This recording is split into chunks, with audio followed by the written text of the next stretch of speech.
여러분, 단 한 곡의 노래가 인생을 바꿀 수 있을까요?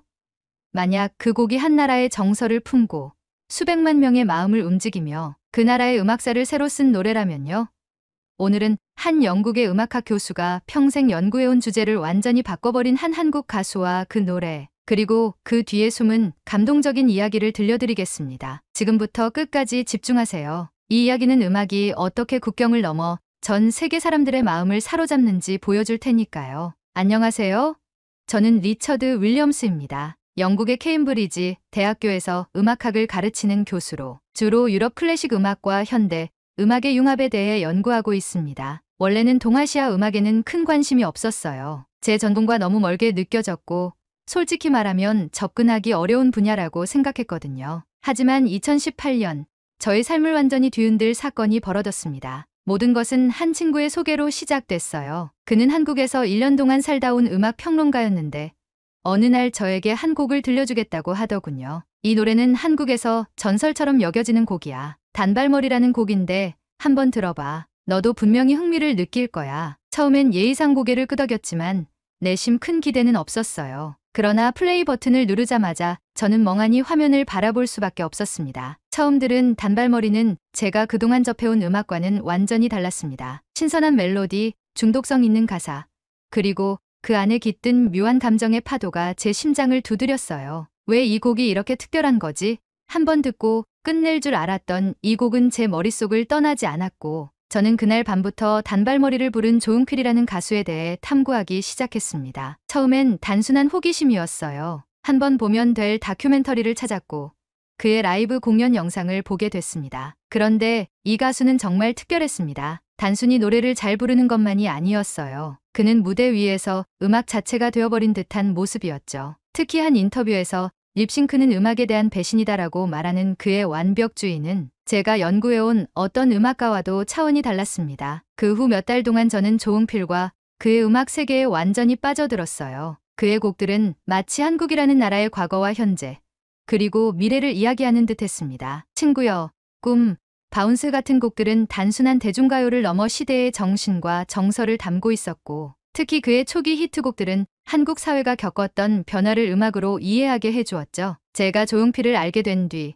그의 음악이 지닌 깊은 감동을 더욱 이해하고 싶어졌습니다. 음악은 단순히 멜로디와 가사의 조합이 아니잖아요. 그것은 창작자가 살았던 시대와 사회, 그리고 그의 내면 세계가 녹아든 예술이니까요. 그래서 저는 한국 대중음악의 배경을 더 잘 이해하기 위해 그의 활동, 당시 한국의 역사와 문화를 연구하기 시작했어요. 조용필의 전성기는 1970년대 말에서 1980년대 초였는데 그 시기는 한국 사회에 엄청난 변화가 있던 시기였더군요. 산업화와 도시화로 인해 사람들이 고향을 떠나 도시로 몰려들었고 새로운 삶의 방식을 찾으면서도 고향에 대한 그리움을 느꼈다고 합니다. 그 시기의 대중음악은 그런 복잡한 감정을 담아내는 데 중요한 역할을 했습니다. 단발머리를 비롯한 조용필의 곡들은 이런 시대적 배경에서 나왔다는 사실을 알게 되었을 때 그의 음악이 왜 그렇게 많은 사람들에게 사랑받았는지 조금씩 이해가 되더군요. 특히 단발머리의 가사와 멜로디는 당시 한국 사회에서 새롭게 떠오른 도시적 감수성을 완벽히 표현했다고 느꼈습니다. 동시에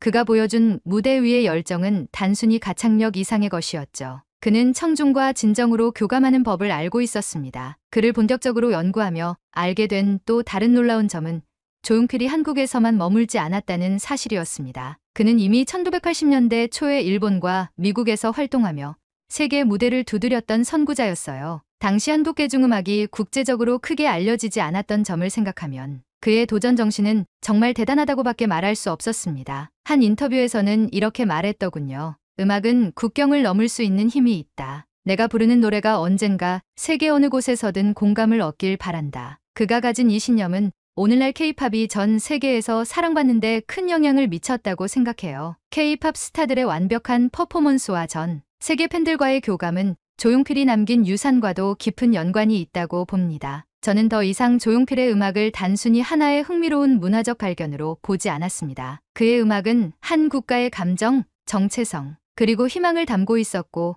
이를 통해 제가 한국을 더 깊이 이해하게 된 계기가 되었으니까요. 이제 여러분께 한 가지 질문을 던지고 싶습니다. 음악을 통해 한 나라를 이해한다는 것이 과연 가능할까요?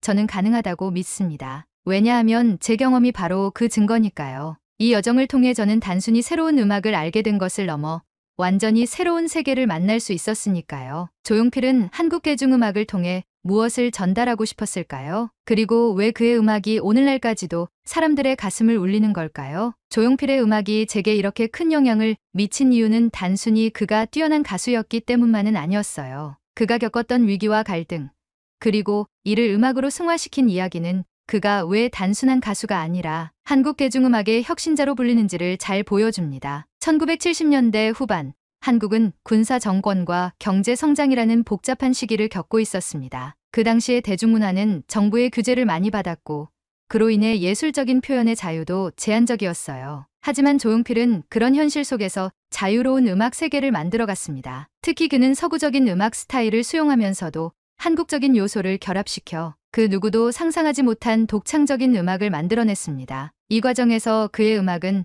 한국 대중문화의 중요한 부분이 되었고 대중과의 소통이 이루어졌죠. 하지만 모든 일이 순조로웠던 것은 아니었습니다. 그의 대표곡 중 하나인 단발머리가 나온 1970년대 말, 당시의 한국은 서구 문화의 유입과 전통, 문화 사이에서 갈등을 겪고 있었습니다. 그런 가운데 조용필은 서구의 록 음악과 한국적인 요소를 결합한 새로운 스타일을 시도했고, 이를 통해 기존의 가요와는 다른 방향을 제시했습니다. 그런데 문제는 당시 보수적인 사회에서 이런 변화가 쉽게 받아들여지지 않았다는 점이에요. 그는 그 당시 랩과 록을 결합한 실험적인 음악을 시도했고, 그로 인해 많은 비판을 받았습니다. 특히 조용필의 단발머리는 그가 고유의 스타일을 확립하는 중요한 곡이었으나 보수적인 사회에서는 그의 스타일이 불온한 음악으로 비춰지기도 했습니다. 그럼에도 불구하고 그는 자신의 음악적 신념을 지키기 위해 립싱크를 거부하고 라이브 공연에서 완벽한 퍼포먼스를 보여주며 대중과의 신뢰를 쌓았습니다. 이러한 조용필의 태도는 오늘날 K-팝 아이돌들이 전 세계에서 활약하는데 중요한 밑거름이 된 프로페셔널리즘의 뿌리가 되었다고 저는 생각해요. 예를 들어 K-팝 아이돌들이 라이브 무대에서 완벽한 퍼포먼스를 선보이는 것은 조용필의 음악적 철학이 남긴 유산입니다. 그는 단순히 노래를 부르는 가수가 아니라 음악을 통해 시대의 메시지를 전하는 메시지의 전달자였기 때문에 그가 이루어낸 성과는 단순히 음악적 업적에 그치지 않고 한국 대중문화의 발전에도 큰 영향을 미쳤습니다. 하지만 그가 가진 또 다른 면은 바로 무대 위에서의 열정과 카리스마였습니다. 그의 라이브 공연을 보면 그가 얼마나 무대에서 자신의 감정을 진심으로 쏟아부었는지 느낄 수 있습니다. 음악을 부를 때 그의 표정과 제스처 하나하나가 그 노래의 감정을 배가시켰고, 그로 인해 팬들과의 강한 교감이 가능했던 것입니다. 저는 이 점에서 한국의 대중음악이 가진 힘을 다시 한번 깨닫게 되었어요. 조용필의 음악은 그저 노래의 텍스트나 멜로디에만 그치지 않았습니다. 그가 만든 음악과 공연은 한국 사람들의 정서와 역사를 담고 있었고, 그것이 바로 그가 전 세계에 미친 영향의 핵심이었습니다. 그리고 그런 음악은 결국 언어와 문화를 초월해서 전 세계 사람들의 마음을 열었고, 그가 만든 길을 따라 많은 후배들이 지금 K-팝이라는 장르로 세계를 무대로 활동하고 있는 것입니다. 그렇다면 조용필이 한 가지 위기를 넘기지 못했다면 과연 그가 이처럼 대중음악의 전설이 될 수 있었을까요? 그가 단발머리를 부른 뒤 대중과의 거리감을 극복하고 자신만의 음악적 색깔을 확립하는 데 성공한 이유는 무엇일까요? 조용필의 음악이 대중과의 거리를 극복하고 큰 사랑을 받을 수 있었던 이유는 바로 그가 겪은 두 번째 위기에서 비롯됐습니다. 이 위기는 단순히 음악적이지 않았습니다. 그가 국제적인 무대에서 더 큰 도전을 받았던 순간, 바로 그가 직면한 문화적 장벽과 대중의 편견에 대한 이야기를 들려드리고 싶어요. 1980년대 초, 조용필은 한국을 넘어 일본과 미국 등 해외에서 활동을 시작했습니다. 그가 해외에서 공연할 기회를 얻었을 때 많은 사람들은 그가 국제적으로 통할 수 있을까? 라는 의문을 가졌습니다. 당시 한국 대중음악은 세계적으로 잘 알려지지 않았고 한국어로 된 노래가 전 세계에서 통할 수 있을지에 대한 의구심이 있었죠. 특히 일본과 미국에서는 문화적 차이와 언어의 장벽이 그에게 큰 도전 과제가 됐습니다. 그럼에도 불구하고 조용필은 영어와 일본어로 가사를 바꾼다고 해도 한국적인 색깔을 고수하는 것이 중요하다고 생각했습니다. 그래서 그는 절대로 자신의 음악적 정체성을 희생하지 않았죠. 당시 일본에서의 공연에서는 단발머리와 같은 곡들이 예상보다 훨씬 큰 인기를 끌었고 미국에서도 그의 라이브 공연은 큰 화제를 불러일으켰습니다. 그러나 그때 조용필이 가장 큰 위기를 맞은 순간은 바로 한국 대중음악의 정체성을 유지하면서도 국제적인 인지도를 얻는 것이 쉽지 않다는 점을 깨달았을 때였습니다. 그는 내가 한국의 음악을 국제적으로 알려야 한다는 사명감과 책임감을 가졌지만 그 길이 얼마나 험난할지 예상하지 못했습니다. 그는 자신만의 음악적 철학과 신념을 지키는 것에 집중했고 그 신념이 결국 한국 대중음악의 국제적 인지도 확립에 기여하는 중요한 역할을 하게 된 것이죠. 조용필의 이러한 고군분투와 완벽주의 정신이 전 세계의 팬들에게 제대로 전달되었을 때 그가 했던 말들이 더 큰 울림을 가지게 됐습니다. 음악은 결국 언어를 넘어서 사람의 마음을 움직이는 것이다. 그는 음악을 단순한 상업적 도구가 아니라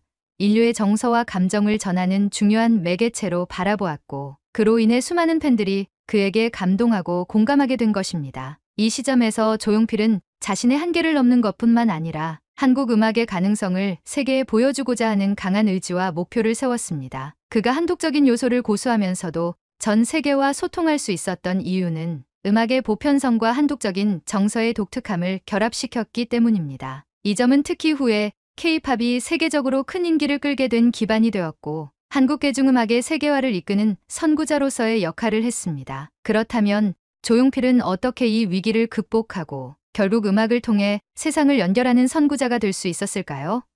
바로 그의 믿음과 끊임없는 노력이 있었습니다. 그는 자신이 믿는 음악을 계속해서 만들고 그 음악을 통해 한국의 정체성과 문화를 세계에 알리려는 끈질긴 노력을 이어갔습니다. 그의 음악을 통해 사람들은 한국 사회의 변화와 갈등, 그리고 희망과 꿈을 들을 수 있었고 그 결과로 한국 대중음악의 위상은 국제적으로 확립되었죠. 조용필의 여정을 통해 저는 그가 왜 단순한 가수가 아니라 문화적 아이콘이 되었는지 깨닫게 되었습니다. 그는 단순히 노래를 부르는 가수가 아니라 한국의 정서를 세계와 연결하려는 비전을 가진 음악적 지도자였던 거죠. 그가 겪은 위기와 갈등은 그의 음악에 더욱 깊이를 더했으며 그것이 바로 한국 대중음악의 세계화를 이끈 원동력이었음을 알게 되었습니다. 이제 저는 조용필이 어떻게 한국 대중음악을 세계로 확장시키는 데 기여했는지 그리고 그의 음악적 유산이 어떻게 후배들에게 영향을 미쳤는지에 대한 이야기를 나누고자 합니다. 그가 쌓아올린 기초 위에서 오늘날 K-팝이 전 세계를 휩쓸 수 있었던 이유를 알게 될 것입니다. 이 이야기를 들으면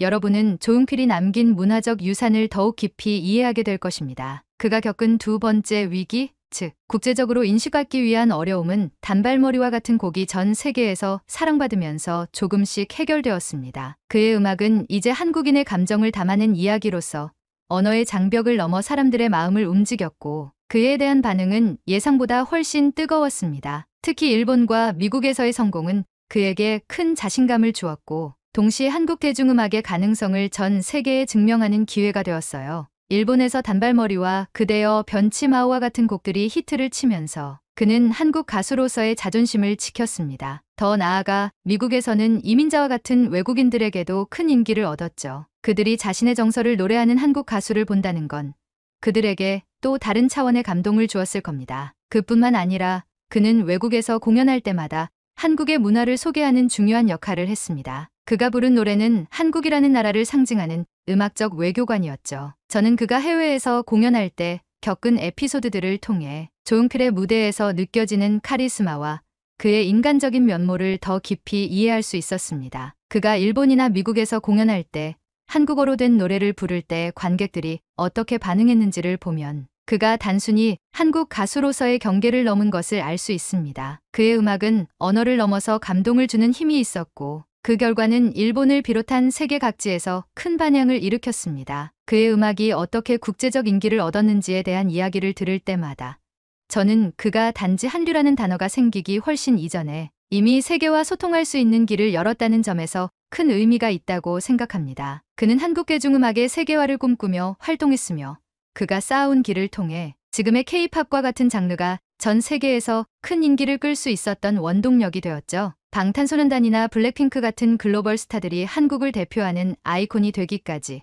그들의 뿌리에는 조용필과 같은 선배들의 뛰어난 음악성과 노력이 있었고 그들이 쌓아온 문화적 토대 위에서 성장했기 때문입니다. 그들이 해외 무대에서 성취한 많은 것들은 결국 조용필이 남긴 유산의 결과물이라 할 수 있습니다. 조용필은 단순히 한국 대중음악의 한 시대를 대표하는 가수가 아니라 글로벌 음악 무대에서 한국의 목소리를 전한 선구자였습니다. 그의 음악은 이제 더 이상 단순히 시대의 흐름을 반영한 곡이 아닙니다. 그것은 한국의 역사와 문화, 그리고 그 시대, 사람들의 감정을 담아낸 음악적 유산으로 남아 전 세계가 공감할 수 있는 예술이 되었습니다. 그리고 저는 그가 남긴 이 음악적 유산을 통해 음악이 어떻게 한 나라의 정체성과 문화를 전 세계로 전파하는 강력한 도구가 될 수 있는지에 대해 깊은 통찰을 얻게 되었습니다. 이제 조용필이 걸어온 길을 되짚어보며 그는 한국 대중음악의 거대한 전환점을 만든 사람으로 그가 이룬 문화적 성취를 우리는 결코 잊지 말아야 한다고 생각합니다. 그는 단순히 한국 음악을 사랑하는 사람들에게만 영향을 미친 것이 아니라 세계적으로 사람들의 마음을 움직이는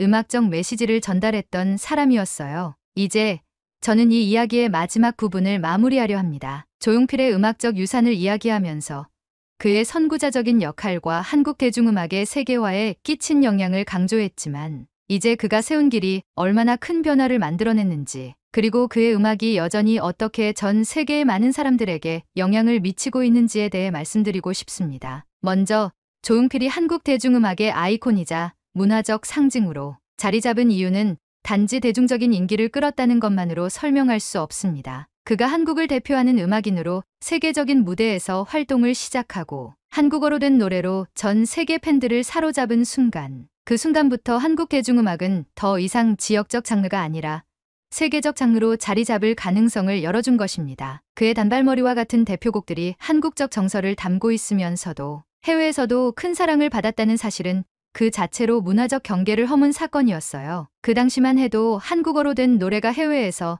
통할지에 대한 의문이 있었으나 그는 그 의문을 음악의 힘으로 완벽히 돌파했습니다. 그의 음악은 한국적 정서를 담은 깊은 감동을 전 세계적으로 공유할 수 있는 통로를 만든 것이죠. 특히 오늘날의 K-팝은 조용필이 밟아놓은 길 위에서 성장하고 있습니다. 조용필이 라이브 실력을 고집하며 립싱크를 거부한 완벽주의적 태도는 K-팝 스타들이 가지고 있는 프로페셔널리즘의 뿌리가 되었습니다. 조용필은 단지 음악적 완성도를 추구했을 뿐 아니라 정확한 표현과 감동을 중시하며 무대 위에서 관객들과의 소통을 최우선으로 했습니다. 이는 오늘날 K-팝 아티스트들이 전 세계 팬들과 소통하는 방식에 그대로 반영되고 있습니다. 조용필이 남긴 음악적 유산은 그저 그의 노래와 무대로만 한정되지 않았습니다. 그의 음악을 통해 한국 사회의 변화와 정서적 흐름을 느끼고 공감하는 사람들이 전 세계에 퍼져 있습니다. 그가 했던 자신만의 음악적 실험은 한국 대중음악의 다양성과 깊이를 만들어냈고 그것이 K-팝의 차별화된 특징으로 이어졌습니다. 저는 그가 음악을 통해 남긴 영향이 얼마나 중요한지에 대해 되새길수록 한국의 음악이 세계적인 영향력을 가질 수 있었던 것은 단순한 우연이 아니라 그가 어렵고 힘든 길을 걸어가며 쌓아올린 결과임을 깨닫습니다. 그리고 그가 이뤄낸 것들이 오늘날의 음악적 경향에 어떻게 영향을 미쳤는지, 그가 전 세계에 전한 한국의 음악과 문화에 대한 긍정적인 메시지가 여전히 강력한 힘을 발휘하고 있음을 실감합니다. 조용필의 음악은 이제 과거의 유산을 넘어 현재와 미래에도 계속해서 영향을 미칠 것입니다. 그는 단순히 한 세대의 아이콘으로 남지 않고 한국 음악의 대표적인 기틀을 다진 인물로 영원히 기억될 것입니다. 지금도 그가 남긴 명곡들은 여전히 새로운 세대와 팬들에게 사랑받고 있으며 그가 보여준 열정과 노력은 앞으로도 한국을 넘어 세계 음악의 중심에 서도록 하는 중요한 동력이 될 것입니다. 저는 이제 그의 이야기를 마무리하며 다시 한번 그의 음악이 지닌 힘과 그가 이뤄낸 문화적 업적에 대해 깊이 생각하게 됩니다. 그리고 여러분도 이 이야기를 통해 조용필의 음악이 왜 그토록 특별한지에 대해 조금 더 깊이 이해하고 공감할 수 있기를 바랍니다. 오늘의 이야기를 통해 조용필이 한국 대중음악의 세계화에 끼친 영향과 그가 만들어낸 음악적 유산이 오늘날에도 여전히 살아 숨쉬고 있다는 사실을 잊지 말아주세요. 조용필이 만들어낸 그 음악적 다리는 지금도 우리를 세계와 연결하고 있습니다. 그리고 앞으로도 계속해서 그 영향력은 수많은 아티스트들에게 영향을 미치며 세계를 향한 한국 음악의 메시지를 전달할 것입니다. 마지막으로 여러분이 이 이야기를 들으면서 느낀 감동과 영감을 앞으로의 삶 속에서도 잊지 않기를 바랍니다. 오늘도 이렇게 이야기로 여러분과 함께 할 수 있어 정말 기뻤습니다. 감사합니다.